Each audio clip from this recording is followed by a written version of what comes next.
आज हम पढ़ेंगे साइमन कमीशन। जैसा कि सभी जानते हैं, साइमन कमीशन का भारत में बहुत ज़्यादा विरोध हुआ था। इसका सबसे बड़ा कारण यही था भारतीयों के सामने कि इसमें किसी भी भारतीय का न होना था। उनके जितने भी सदस्य थे, 7 सदस्य थे इस कमीशन में, उन 7 सदस्यों में सभी ब्रिटिशर्स थे, अंग्रेज़ थे। इसमें कोई भी भारतीय नहीं था, जिसकी वजह से इसको यहाँ पर सबसे ज़्यादा विरोध का सामना करना पड़ा। हालांकि ये इतना बुरा भी नहीं था और बहुत ज़्यादा अच्छा भी नहीं था। तो देखते हैं साइमन कमीशन में क्या है। आज भी हम स्वतंत्रता आंदोलन पढ़ रहे हैं, जो कि 1915 से 1947 तक की बात करेंगे, जो भी घटनाएं हुई उसके बीच में। इसको गांधी युग के नाम से भी जाना जाता है। तो आज पढ़ते हैं साइमन कमीशन की नियुक्ति का उद्देश्य। साइमन कमीशन की नियुक्ति का उद्देश्य क्या था? 1919 के एक्ट के अनुसार हर 10 वर्ष की अवधि पर भारत में उत्तरदायी सरकार की प्रगति की जांच के लिए एक आयोग के गठन का प्रावधान था। 1919 का जो एक्ट था, रॉबर्ट एक्ट, उसके अनुसार ये प्रावधान किया गया था कि हर 10 वर्ष बाद जो भी यहाँ पे सरकार है, उत्तरदायी सरकार, उसकी प्रगति की जांच के लिए एक आयोग का गठन किया जाएगा। इसी वजह से 1929 में इस आयोग के गठन का प्रावधान था। इसमें क्या था कि ये जानना चाह रहे थे कि भारत में जो भी सरकार है वो किस तरह से काम कर रही है। लेकिन हुआ क्या, जो कंजर्वेटिव पार्टी थी ब्रिटेन में, जिसका शासन था वहाँ पे, उसके 2029 में चुनाव थे। तो उसमें उसको लग रहा था कि मेरे जीतने के कोई चांस नहीं है, फिर भी मैं भारत का कंट्रोल अपने पास रखना चाहता हूँ, क्या पता जीत जाऊँ। तो उसने क्या किया, 1929 से पहले ही 1927 में ही इस आयोग का गठन कर दिया, 2 साल पहले ही। और ये जांच करने के लिए भेज दिया गया कि हमारी सरकार किस तरह से काम कर रही है और किस तरह से इसको कंट्रोल में रखा जाए। जिसका जब वो भारत में आया तो इसका बहुत ज़्यादा विरोध का सामना करना पड़ा, उसको बहुत ज़्यादा विरोध का सामना करना पड़ा। भारत के हर वर्ग ने इसका विरोध किया, हर स्तर पर इसका विरोध किया गया। हर वर्ग की बात करें तो उच्च वर्ग हो, मध्यम वर्ग हो, निम्न वर्ग हो, सभी ने इसका विरोध किया। स्तर की बात करें तो शहर से लेकर गाँव तक, ब्लॉक स्तर तक सभी ने इसका विरोध किया। सभी एकजुट होकर इसका विरोध करने में लगे हुए थे। क्यों? क्योंकि इसमें कहा गया कि ये देखा जाए तो हमारे साथ एक मजाक किया गया है कि हमारे भविष्य का निर्णय कोई और कर रहा है, कोई और देश कर रहा है, कोई और लोग कर रहे हैं, अंग्रेज कर रहे हैं। अगर उसमें कोई भी भारतीय होता तो कम से कम थोड़ा सा ये रहता कि वो हमारी संस्कृति को जानता है, हमारी रीति रिवाज को जानता है, हमारे भविष्य को क्या होना चाहिए और किस तरह से हमें आगे बढ़ना चाहिए, इसके बारे में थोड़ा बहुत जानकारी रहेगी। तो इस तरह का सदस्य उन्होंने कोई भी नहीं लिया था, जिसकी वजह से सबसे ज़्यादा विरोध का सामना करना पड़ा। तो आगे देखते हैं साइमन कमीशन पर प्रतिक्रियाएं। बहुत सारी प्रतिक्रियाएं इसमें क्या था, इसके जो अध्यक्ष थे सर जॉन साइमन थे। जो भी आयोग बनाया गया था उसके अध्यक्ष थे सर जॉन साइमन, जिनके नाम पर इस आयोग का नाम साइमन कमीशन पड़ा। आगे है, इसको व्हाइट मैन कमीशन भी कहा गया, क्योंकि इसमें सभी लोग वाइट थे, मतलब गोरे थे। गोरे मतलब अंग्रेज थे, इस वजह से इसको व्हाइट मैन कमीशन भी कहा गया। भारतीयों के आत्मनिर्णय के सिद्धांत पर आघात था। ये क्या था, इसको भारतीयों के आत्मनिर्णय के जो भी सिद्धांत था उस पर आघात था। मतलब भारत अपना निर्णय नहीं कर सकता, क्या उसमें कोई सदस्य नहीं रखना चाहिए था, कम से कम 1 या 2 या 3? तो इसका निर्णय तो हम भारतीय भी कर सकते हैं कि हमको कैसे चलना है, आगे कैसे क्या करना है, लेकिन ऐसा नहीं किया गया। मोतीलाल नेहरू ने कहा था कि आयोग की नियुक्ति, इसमें बहुत सारी प्रतिक्रियाएं, जिसमें से प्रमुख यहाँ पर है, आयोग की नियुक्ति कोरी बकवास है कहकर इसकी आलोचना की। आयोग की जो नियुक्ति है कोरी बकवास है, उन्होंने कहा और इसकी आलोचना की। और एनी बेसेंट ने कहा कि ये भारतीयों के जो घाव हैं उन पर नमक छिड़क कर उनका अपमान करना है। मतलब पहले से ही Rowlatt act, defence of India act जैसे कानून पास कर रखे थे, जिनकी वजह से लोग वैसे ही परेशान थे, किसी को ही गिरफ्तार कर लेते थे और कभी तक रख सकते थे जेल में। तो इस तरह से पहले से ही इतने बुरे कानून चल रहे थे, उनके ऊपर एक और नया कानून जिसमें भारतीय ही नहीं है।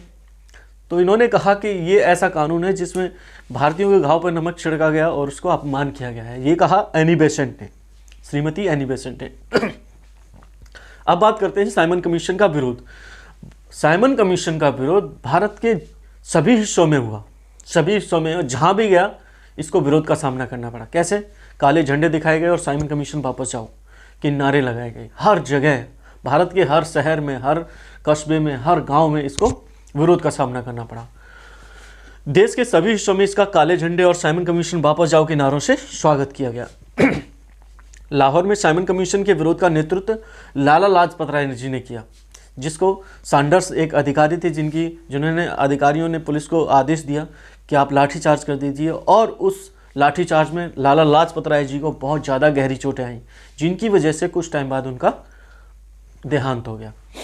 तो इस तरह से भारत में बहुत ज़्यादा लोग दुखी थे, क्योंकि बहुत ज़्यादा इसकी पुलिस की अत्याचार की वजह से क्रांतिकारी लोग मारे जा रहे थे, राष्ट्रवादी मारे जा रहे थे। अब बताओ कैसे लड़ें, कैसे क्या करें, सोच नहीं पा रहे थे लोग कि किस तरह से हम अपनी आज़ादी को आगे बढ़ाएं, अपनी लड़ाई को आगे बढ़ाएं, क्योंकि अंग्रेज़ अधिकारियों की इतनी ज़्यादा ज्यादती हो रही थी कि जिसको कोई बता नहीं सकता। लोग काफ़ी परेशान थे, बहुत ज़्यादा विरोध कर रहे थे इस बात का कि आप लोगों को क्यों मार रहे हैं। और लाला लाजपत राय बहुत ज़्यादा फेमस आदमी थे, काफ़ी जाने माने आदमी थे और राष्ट्रवादी नेता थे। तो उनकी जो मृत्यु हुई उससे देश बहुत ज़्यादा दुखी हो गया। आगे क्या होता है, साइमन कमीशन की सिफारिशें क्या थी, ये सब होने के बाद इसने अपनी रिपोर्ट प्रस्तुत की और इसमें कुछ सिफारिशें की। क्या सिफारिश थी? प्रचलित दोहरे शासन को समाप्त करके प्रांतों को स्वायत्तता दी जाए। जो प्रचलित दोहरा शासन था, दोहरे प्रांतों में जो दोहरा शासन चल रहा था, उसको समाप्त करके प्रांतों को स्वायत्तता दी जाए। शासन मंत्रियों को सौंप दिया जाए और शासन को मंत्रियों को सौंप दिया जाए, गवर्नर को वहाँ से हटा दिया जाए।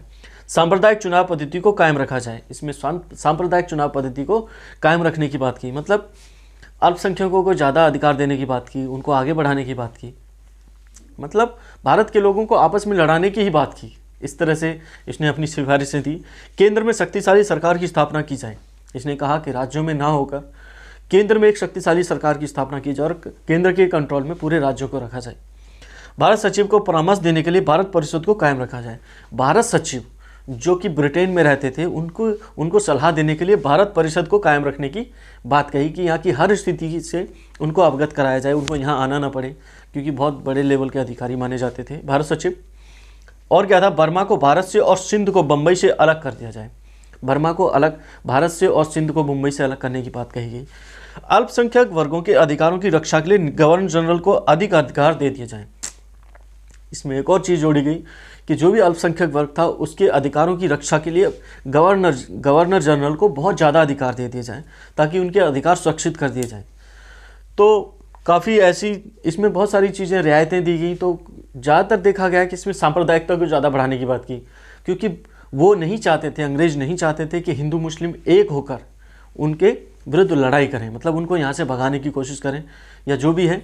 बहुत सारी चीज़ें अगर एक हो जाते हैं तो पावर बढ़ जाती है। तो आगे देखते हैं समीक्षा। अगर हम इसकी समीक्षा करें कि अच्छा है बुरा है कैसा है, देख लेते हैं। इसमें न तो अधिराज्य की बात की और न ही केंद्र में उत्तरदायी सरकार की बात की। इसमें केंद्र में पावरफुल सरकार की बात तो की, लेकिन उत्तरदायी सरकार की बात नहीं की इसमें, और न ही अधिराज्य की बात की। अधिराज्य क्या होता है कि ऐसा राज्य जिसमें दो सरकारों का बराबर अधिकार होता है, आधा उसका आधा उसका। तो इसमें कहा गया है, अधिराज्य में कहा जाता है कि हम भारत को शासन तो सौंप देंगे, लेकिन उसका कंट्रोल ब्रिटेन में रहेगा। अगर यहाँ कोई भी प्रॉब्लम आती है तो हम यहाँ पर कब्जा कर लेंगे दोबारा से आके, क्योंकि हमारा जिम्मेदारी है, जब तक यहाँ पर सही से शासन नहीं चलेगा हम उसको चलाते रहेंगे, उसकी जिम्मेदारी हमारे ऊपर भी है। तो ये होता है अधिराज्य, डोमिनियन स्टेटस बोलते हैं इसको। इसमें है अगला है, इसने प्रांतों को कुछ स्वायत्तता व उत्तरदायी सरकार देने की बात की, किंतु गवर्नर जनरल को विशेष शक्तियाँ देकर उसे छीन लिया। प्रांतों को यहाँ पर देख लीजिए, प्रांतों को कुछ स्वायत्तता देने की कोशिश की, लेकिन गवर्नर जनरल को इतने अधिकार दे दिए कि वो स्वायत्तता ऐसा लगा कि ख़त्म हो गई, मतलब वापस छीन ली गई। कुछ दिया और दूसरे हाथ से उसको छीन लिया। इस तरह से काम किया गया। वयस्क मताधिकार को पूर्णतः ठुकरा दिया गया, किंतु सांप्रदायिक प्रतिनिधित्व की व्यवस्था को पूर्ण समर्थन दिया। वयस्क मताधिकार को एकदम कोरी बकवास कह के बिल्कुल किसी लायक ना समझ के उसको ठुकरा दिया गया, और सांप्रदायिक प्रतिनिधित्व की व्यवस्था को काफ़ी समर्थन किया। उसने कहा कि सांप्रदायिक व्यवस्था है उसको कायम रखा जाए, उसको चलने दिया जाए, क्योंकि वो उनके हित में थी। अगर भारतीय एक नहीं होंगे तो उनके लिए फ़ायदा रहेगा, अगर एक हो गए तो उनको भागना पड़ेगा यहाँ से। अगला है, निष्पक्ष होकर देखें तो यह रिपोर्ट पूरी तरह गुणहीन नहीं थी, जो कि 1935 के अधिनियम का आधार भी बनी। अब निष्पक्षता से देखें तो जो ये रिपोर्ट थी वो 1935 का जो अधिनियम था, भारत शासन अधिनियम, उस अधिनियम का आधार भी यही रिपोर्ट थी, क्योंकि उन्होंने जो रिपोर्ट बनाई थी यहाँ पर देखा, चीज़ों को समझा, और उस अधिनियम के अंदर बहुत सारी चीज़ें डाल दी गई।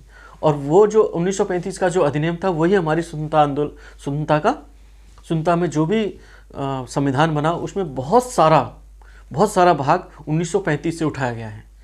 क्योंकि 1935 का जो अधिनियम बनाया गया था और साइमन कमीशन द्वारा जो भी सिफारिशें की गई थी वो ब्रिटेन की टॉप ब्यूरोक्रेसी द्वारा बनाया गया था। टॉप ब्यूरोक्रेसी लगी हुई थी उसमें, जो मान सकते हैं कि पूरे जब वर्ल्ड पर राज किया है तो उस ब्यूरोक्रेसी के पास काफ़ी एक्सपीरियंस था, काफ़ी अनुभव था।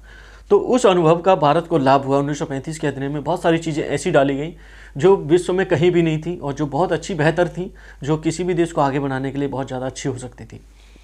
तो एक समय था जो वहाँ की टॉप ब्यूरोक्रेसी ने भारत के लिए काम किया और जिसका लाभ भारत को हुआ भी।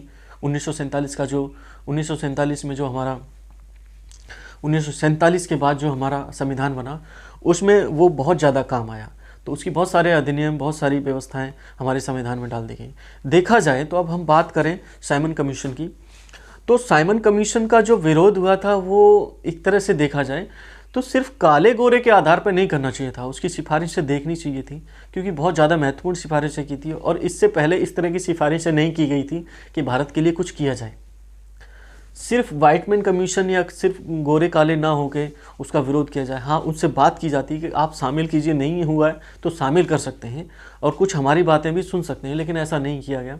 भारतवासियों में उस समय सही था, उस समय काफ़ी विरोध था, काफ़ी रोष था ब्रिटेन के ऊपर, क्योंकि वो चाहते थे कि कुछ ऐसा किया जाए जो कि भारतीयों को मिले, उनके हाथ में आ जाए, लेकिन ऐसा नहीं हुआ। उन्होंने एक तो पूरा 7 सदस्यों को ब्रिटिशर्स अंग्रेज़ों को लेकर पूरा वो बना दिया, आयोग बना दिया और ऊपर से अपनी शर्तें भी थोप दी गई। तो इस तरह से हम इसको कंप्लीट कर चुके हैं साइमन कमीशन को। अब मिलते हैं अगले किसी टॉपिक में। आज के लिए इतना ही।